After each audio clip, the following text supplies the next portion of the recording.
What's up, tribe? How you guys doing? Listen, third time is a charm, they say, I guess. We back again.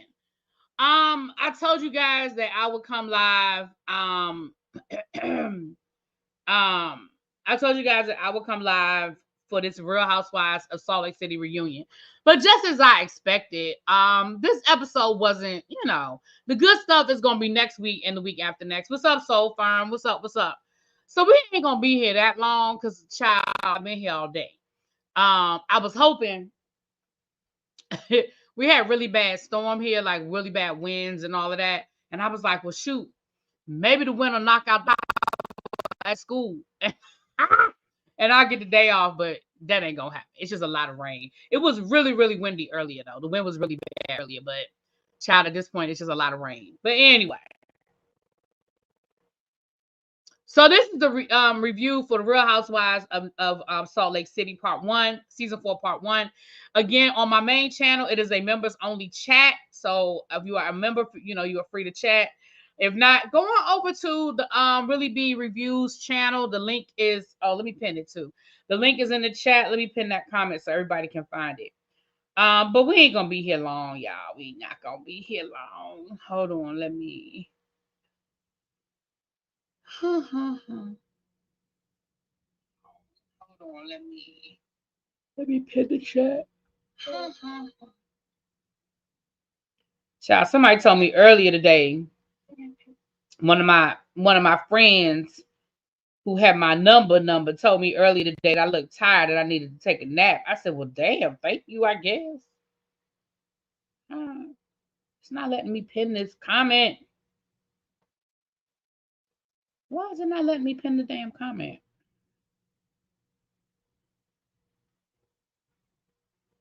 Am I on the right channel? Oh, that's why. I'm not on the right channel.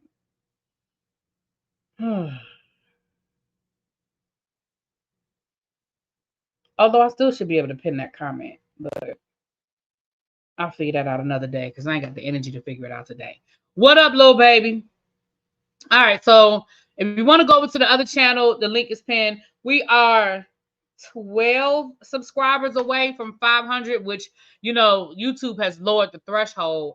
Now you only need 500 subscribers and 3,000 watch hours. So that's part of the reason why I've been streaming on both channels whenever I'm doing stuff dealing with TV reviews. I'm trying to get my watch time hours up. Also, I have uploaded, I think I have almost all of the Bridgertons uploaded. All of my Raising Kanan reviews are uploaded, and that's where I'm reviewing Raising Kanan. So the new episodes of Raising Kanan are over there. Also, all of my old seasons of Raising Kanan are over there too. So let's get into it. Again, it wasn't a lot here because, of course, y'all know, like I said, they saving the meat and potatoes for the next 2 episodes. But let's get into what they did talk about. So they started off with Monica's package. They talked, they introduced Monica. Y'all know how they do the reunion. First of all, I don't even want to get into the fashions. Y'all know I'm not a fashion girl, but I'm going to be honest with you. I don't know if I liked anybody's outfit. If I had to pick one, it probably would be Monica. If I had to pick a favorite, it would be Monica. I do think it was a pretty dress. If I had a second favorite, maybe Heather's, but I'm going by seeing them sit down. I have not actually looked for the look, for the reunion looks of them actually standing up. I haven't looked for it, but from where I was sitting, those were my 2 favorite looks. I'm glad that Meredith went softer this year. Meredith's reunion looks are always very hard and starched. Big shoulders, you know what I mean? It looked like she went for a very soft look with her dress this year. It looked like she might have got her boobs redone. I don't know. Her Meredith boobs was looking pretty good in that dress. Usually when the ladies get their boobs done, that's when they start showing off their cleavage and stuff. And Meredith was giving us that plunging, neck situation. I hated Whitney's dress. That crochet looking, I didn't like it. And Lisa, your dress, you knew better. Lisa's dress is probably really nice when she's standing up, but it had like little buckles going all the way down. So it had like a little peekaboo thing going all the way down, but it was like little round, not buckles, but little round hoops going all the way down. Standing up, that's probably very cute. Sitting down, it did not flatter you at all. The hoops buckled, and it wasn't, the dress was not flattering sitting down, and you know better. This is your third reunion. You know you need to find a dress that's going to look cute while you're sitting down. You know you're going to be sitting down for hours and hours. It just wasn't a good choice for the reunion. I'm gonna be honest with you. I almost feel like everybody there, it was like their first reunion. Like, I didn't see, and I don't even think now. I love Mary's hair and her makeup. I think Mary's hair and makeup is gorgeous for the reunion.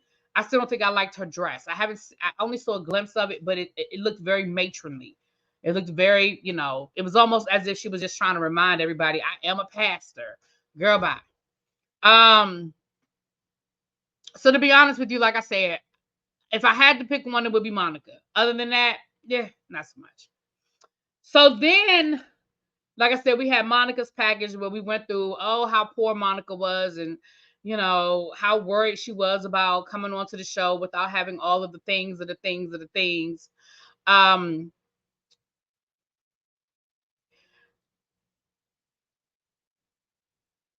Andy asked her about coming onto the show, and asked her about being Jen Shah's assistant, and she said, well, we started off as friends, and she just needed a friend. She sort of, to be honest with you, it went all over the place because I feel like her story was all over the place. She said, well, first she said I was her assistant, and Andy was like, well, what did you do for her? Well, I mean, I feel, now that I know what I know, I feel like I was just more of a friend to her, because she just had me doing things like, picking up her groceries and, making sure that she was on time to places. Girl, that's what an assistant does. Like, that's not, you make it. Do you understand how menial of a job being somebody's personal assistant is? Depending on the person and depending on what their demands are, like, your job could be something as simple as walk their dog.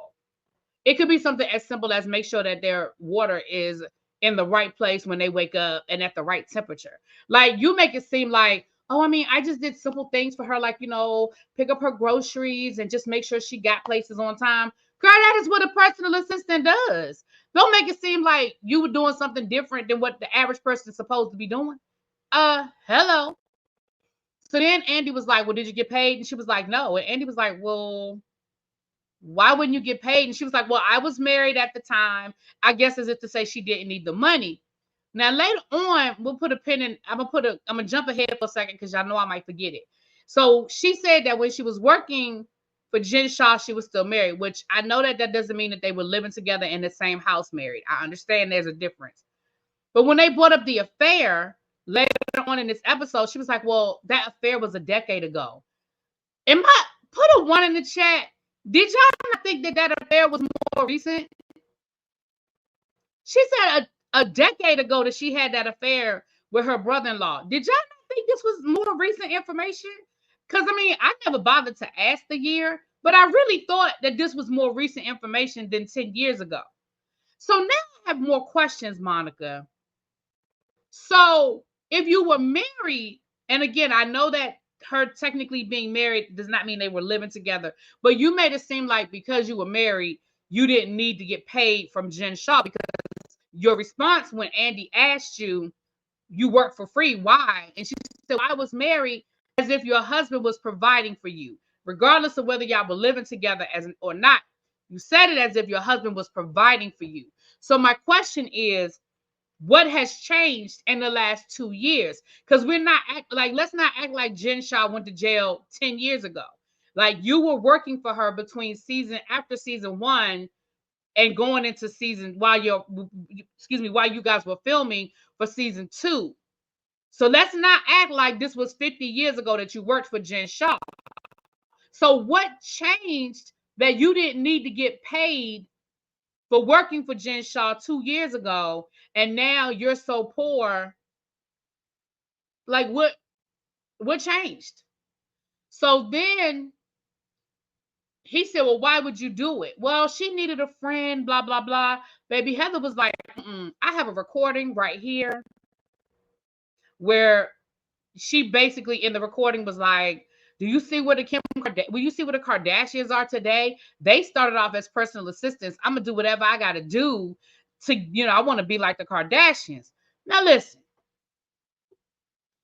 in the world of come ups, it ain't nothing wrong with saying I want to be like the Kardashians in the world of come ups, because Kim Kardashian legitimately started off reorganizing people's closets. Like, I literally remember Kim Kardashian before she blew up being on a segment on Entertainment Tonight where she was showing people how to reorganize their closets, right?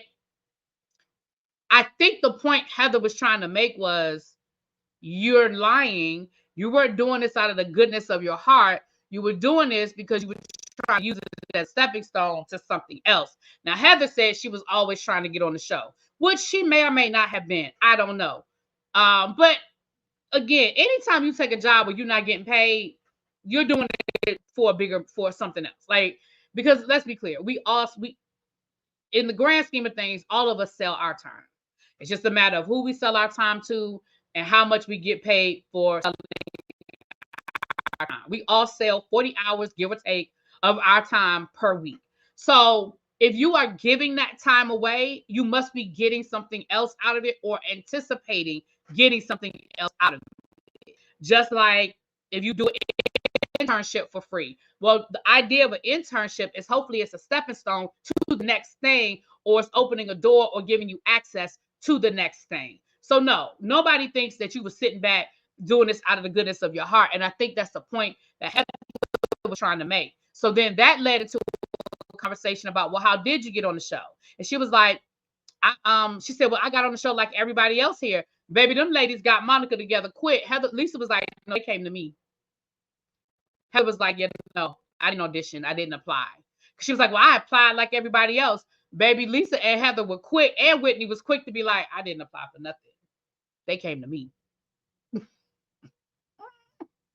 So then Monica was like, okay, well, I applied. And I sent an email to casting and I said, your ratings suck. Your show is boring and you need me. Baby, the look on Andy's face, Andy was like, I'm sorry, what? He said, you said he said, did the ratings suck though? Baby, the way Andy face, he said, did the ratings suck though? Like, what are you talking about? So y'all know shady ass production. Where my phone at? Y'all know shady ass production. Y'all know they said, I dropped something. I dropped my case. Y'all know that shady ass production posted Monica's actual email that she sent to casting. And she said none of the sorts. Okay. Here's what Monica said. And this is, I just took a screenshot from my TV child. Monica said, and they have two, it's from Monica. They blurred out her email. And she sent him Monday, November the 1st, 2021 at 10:27 p.m. to Real Housewives of Salt Lake City casting. Subject casting. RHOSLC casting. Reaching out in regards to your casting call. Would love more information on what needs to be done or how to move forward. You guys need a feisty, excommunicated Latina on the show immediately. I'm your girl, Monica F. Now listen. None of us are going to sit here and tell a lie and say all of us were concerned about what this season was going to look like after Jen Shah. Let's just call the thing a thing.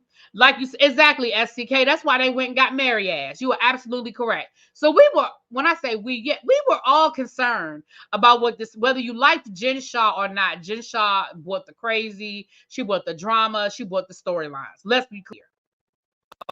Okay. So we ain't gonna sit here and pretend like production was not calculated in casting Monica. Girl, we know. But again, you ain't got a lot to kick it. Craig. You ain't got the lie to kick it, Craig. Right. They said I like Monica, but she will always tell a lie. Right. And listen, she be telling a lie when truth will do. She tells, like, you didn't have to tell that lie, Monica. All you had to say was, I reached out to casting because I felt like you needed a feisty Latina. I had a story that was connected to the Mormon church. And I felt like you needed more minorities on your show. Girl, you could have said that. And I would have been like, she ain't lying. She ain't lying. So Mary bought them, but Monica kept them. Right. I thought Monica was repaying a loan from Jen. I don't know where I got that from. Because that might be one of the stories that somebody said, Holly. That might be one of the stories that somebody said. Because listen, so many stories have existed. At this point, do we even know what's true and what's not anymore? Child. She got it from Mary when she said it on Watch What Happens Live. You know what? That does sound like what Mary, you right, SCK. Because Mary did say that. She was like, because y'all needed me. Child. So from there, we started talking about the ring. Again, Monica got twisted up in her own words. She was, and let me say this, Monica, you threw some cute little digs, but they were clearly rehearsed. And don't get me wrong, a lot of people redig. I mean, a lot of people rehearse their digs, okay? But you had a couple of cute little digs because when Lisa was like, well, you know, that ring was sentimental to me. It really meant a lot to me for you to keep bringing it up, like for you to make it seem like she said, she was like, for you to make it seem like I'm not sensitive to the middle class because she said, I'm not in the 1%. Here go Monica. You right, you not. I said, damn, Monica. She said, I looked it up. You're right. More like Shaquille O'Neal or somebody. Now, I don't know where the hell she got Shaquille O'Neal's name from, but okay, girl. But she said, well, because Lisa was like, well, the ring was sentimental to me because after I gave birth to Henry, and then of course, you know, she had to put on the Word of Works, not a tear fell, but Lisa gave us the and we didn't know if we were going to be able to have more kids, and it was just, girl, not a tear fell. But once again, Monica was like, well, you said that ring was new. She was like, I never said it was new. I said it was sentimental. And of course, production rolled it. I guess they couldn't find a clip of Lisa saying that the ring was new because they played a couple of clips of her saying sentimental, but they never played a clip of her saying new. She said, but I only mentioned the price of the ring 3 times. Now, I don't know if that's true, Lisa. I feel like production had you saying it more than 3 times.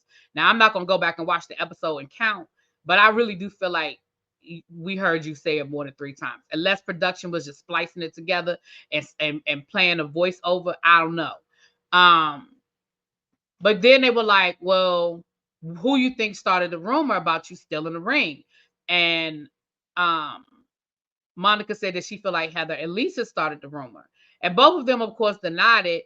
And Andy was like, well, no, Monica was like, well, why didn't you defend me? If you didn't think I stole the ring, why didn't you defend me when the people on the internet? Maybe Lisa said, oh, I didn't think I needed to. Lisa said, I didn't think I needed to defend you.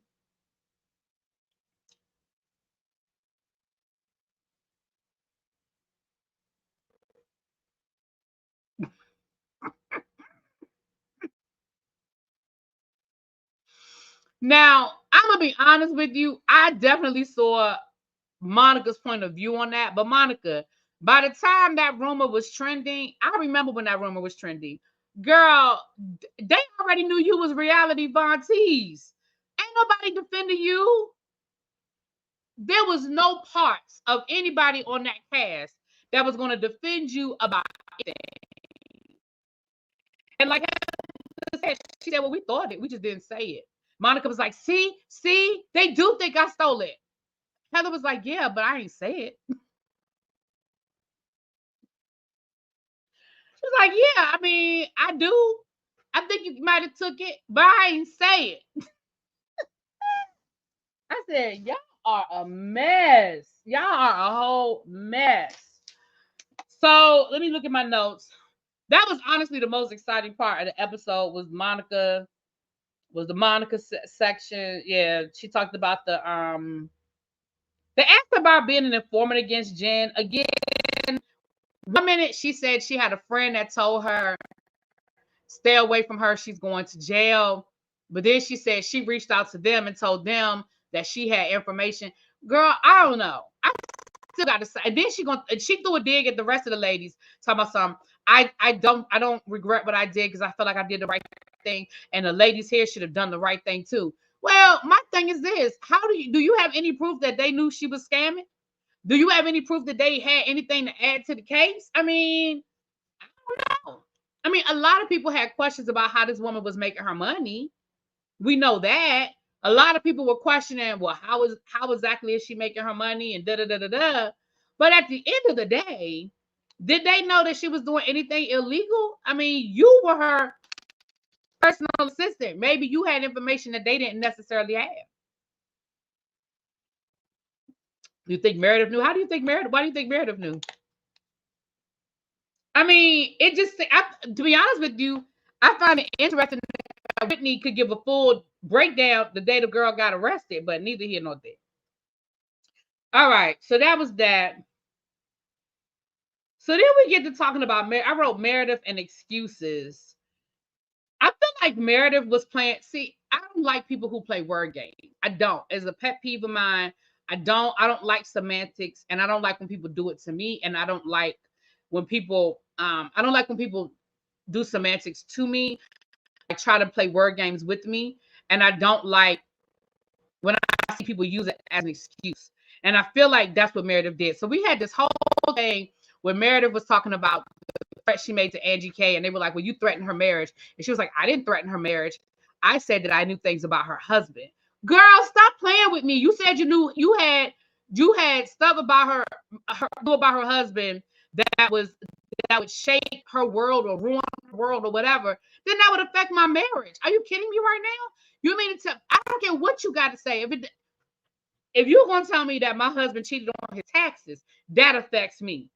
If you were going to tell me that my husband stole from the 7-Eleven, that is going to affect my marriage. If you told me that you saw my husband, I don't want to say infidelity because, of course, that's a direct hit. But if you say that, my husband borrowed money from you and never paid it back, like all of that, because that's my husband, affects my marriage. So I feel like you were playing word games with me, and I don't like it. Now, Meredith, stand in your shit. That is it, and that is all. Okay? Because here's the reality. I don't think Meredith was wrong for threatening that woman. And I'm going to tell you why. Because Angie K made it her business to be in Meredith's face every chance she got in them first 4 to 5 episodes of this season. Angie K went out of her way to be nasty to Meredith, to pick at Meredith, to start shit with Meredith. I mean, we made her show up to the damn trip. I mean, we know that wasn't her and Whitney really, choosing to, like, I don't know, maybe I believe Meredith was surprised. Don't get me wrong. I believe Meredith's reaction was real, but I do believe that was production. That was like, oh no, you gonna take your ass. You know what I'm saying? I believe that was production, but neither here nor there. When you showed up, you made it your business to antagonize that woman. So I ain't mad at her for threatening that woman and threatening to release the hounds on her. I'm not, because you said some nasty stuff to Meredith. And you did it multiple times. Meredith tried to walk away from you, ma'am, and you constantly stayed in that woman's face. So Meredith, I'd rather you just stand in your shit and say, well, this woman questioned my marriage. This woman did this. This woman did that. So, yeah, I did say that I had some shit that I was going to release on her, and I was going to do it. Just stand in it. Because I got your back, Meredith, on this. I don't think you was wrong. That's my opinion. Angie was such a groupie. I think it was real convenient that Jen got arrested in Meredith's trip after she and her got into it. I don't think Meredith had none. I mean, I just don't. I think we passed that. I think we passed that point. I think, remember, they showed about her house first and they asked where she was. And they told her she's filming, like she's at work. Where are they filming today? Well, they're on their way on the trip. They're leaving from Beauty Lab. Boom. I honestly think it was just that simple, but I could be wrong. That's just me. Um, Whitney and Lisa and the party. Whitney irritates my soul. Let me tell you something. I'm so sick of Whitney and her whining ass and her entitled ass and her victim mentality. I'm sick of it. So we had this whole long conversation, even during the season. Now, let's be clear. Two things can be true at the same time. Lisa, you can be what's the word I'm looking for? Self-absorbed and not read the room very well about what's going on outside of you and your needs. That I believe to be a fact. However, this whole situation at the party after Whitney lost her friend and her getting mad at Lisa, saying that Lisa wasn't there for her and Lisa didn't do this and Lisa didn't do that. Lisa was like, girl, after I gave Heather her gifts from her book signing, I literally turned to you and said, are you okay? And you said to me that you were good, that you were making it, or whatever her response was. You told me you were making it. You were making it work, or however she responded.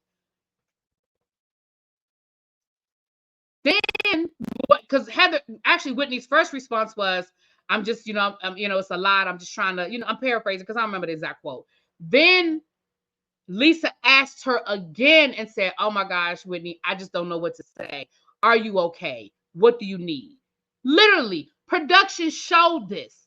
Lisa asked that woman not once, but twice, are you okay? What do you need? How can I help? She asked that woman. Do y'all know that Whitney flipped the whole story? Because remember, she didn't even acknowledge. She didn't even ask me if I was okay. She didn't even acknowledge me. She didn't even acknowledge what I was going through. Remember, that's what Whitney said on the season. And that's what Whitney made it seem like, that Lisa was so self-absorbed that she didn't even ask me how I was doing. She didn't even try to look out for me or whatever. But when they showed the full footage, now production, you was shady because you cut some of that out. But when they showed the full footage, Whitney, not only did that woman ask you once, but that woman asked you twice. Then, do y'all know what Whitney had said? Whitney said, you asked me too many times if I was okay, and that made me not okay.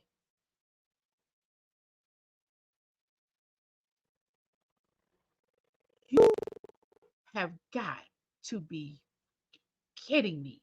So we went from she didn't acknowledge your loss at all, and she was so self-absorbed and so self-conscious, to you asked me too many times, and that made me not okay. Bitch. Yeah, I was done. I said, Whitney, you are such a drama queen. Now again, that don't change the fact that Lisa, you still are self-absorbed. Let's be clear. Two things can be true at the same time. So that made me mad because we went through that whole long thing with Whitney. Just like when they asked her about later, I'm all over the place because y'all know I'll forget if I'll say it.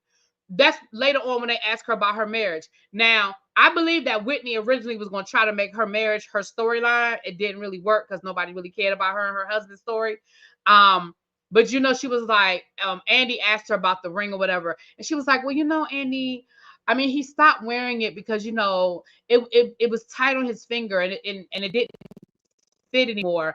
Because my husband, he's a big guy, but after I told him how I felt, he's been wearing it on his chain now. He wears it on a necklace now, so that makes me feel better.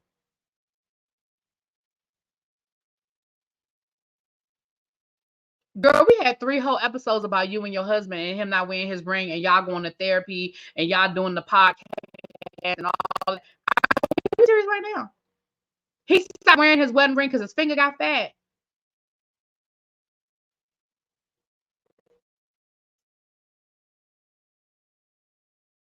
Girl, do you know how many married couples can't fit the ring that they wore on their wedding day, and it just is what it is? Are you serious right now? Girl, you could have went and bought them a whole bought that man a whole new set, a new bed. You mean to tell me we had a whole therapy session because that man can't fit his ring no more?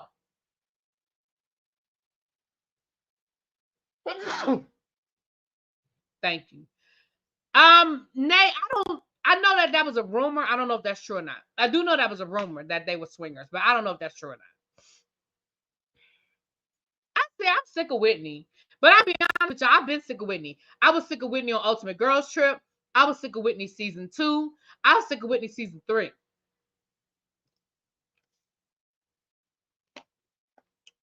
Angie K and her husband. Look, Angie, listen. Again, I'm going to call a thing, and I'm going to call a spade. Listen.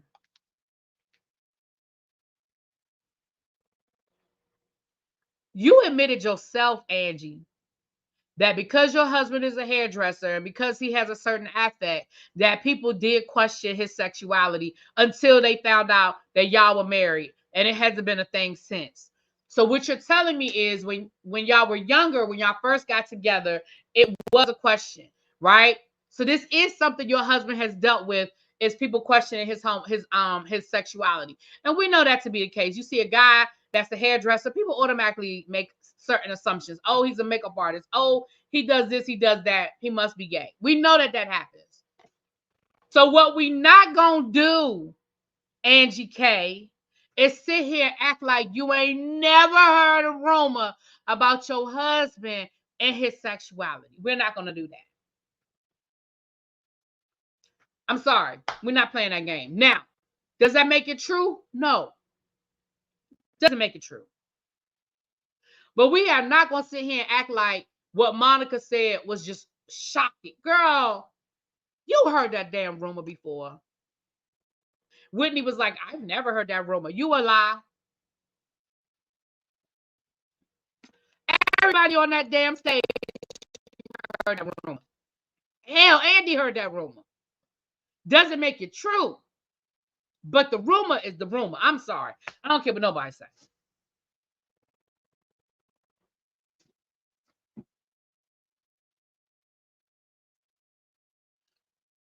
Let me see. Then we got into the whole Meredith and Angie K thing. I kind of already covered that. Meredith and her word games, I covered that. So yeah, it wasn't really a lot. Again, we didn't expect much. At least I didn't. Whenever it's a 3-part reunion, you know one of them is going to be a dud. You know one of them is going to be a dud. And because of how explosive that season finale was, I knew we weren't going to talk about nothing tonight in the first episode that had to do with Monica being reality Von Teese or Whitney getting that damn black eye. Next week, we're going to probably get Mary. She ain't got nothing to add because she ain't do shit. But she caped it for Monica. So we're going to see her put on her cape and cape for Monica. I think the husbands may or may not come out next week. I don't know. I don't even care anymore. I guess maybe we'll get into some of the other storylines that we don't really care about. We're going to talk about Lisa's son going on his mission, not going on his mission. We're going to talk about Whitney and Heather's obsession with Lisa's son going on his mission. We're going to get into all of those things next week.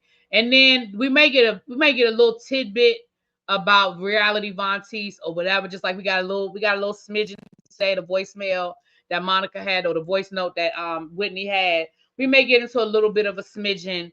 But y'all know that the real powder keg is gonna be the one in 2 weeks, the third edition. Anyway, that's it. That's all. Y'all have gotten the best of me, the best I know how today. Child, y'all got 3 lives out of me today. We will definitely be discussing Tasha K and Funky Dineva. I'm gonna wait until Friday. I know Funky Dineva responded and he said some things on his live tonight. Only reason why I say I'm going to wait until Friday is for 2 reasons. Well, no. Yeah, 2 reasons. Because I may address it tomorrow, but we're definitely going to have a live after the Tasha K interview with Flame Monroe. We're definitely going to do a live on that, and that'll probably be Friday because on Thursday night, we're doing Chasing Reality, and this is the episode with the fight with Oliver and Kane, and then TFS Entertainment. We will be having a special episode on Thursday night where we will be Xavier, make sure you join us where we will be opening up the panel. And letting you guys come up, and we're going to be talking predictions and letting you guys talk. Xavier, I know you are a faithful subscriber over on TSF the Soul Firm, where we'll be talking about Raising Kanan. We know we got a break last week. We're about halfway through the season. We had a major character loss, so we're going to open up the panel on Thursday night and let you guys come up. So make sure you're over there, Xavier, so you can add your 2 cents to the conversation. So Friday, I know I'm going to be available. I just don't think I can squeeze 3 lives on Thursday. So we'll do it on Friday. I may tomorrow, depending on how things go tomorrow, because I have an appointment after work. Depending on what time I get home and all that good stuff. Okay. Oh, you didn't know who Oliver got into the fight with?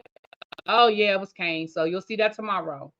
All right, you guys. I'm going to talk to you guys later. Good night.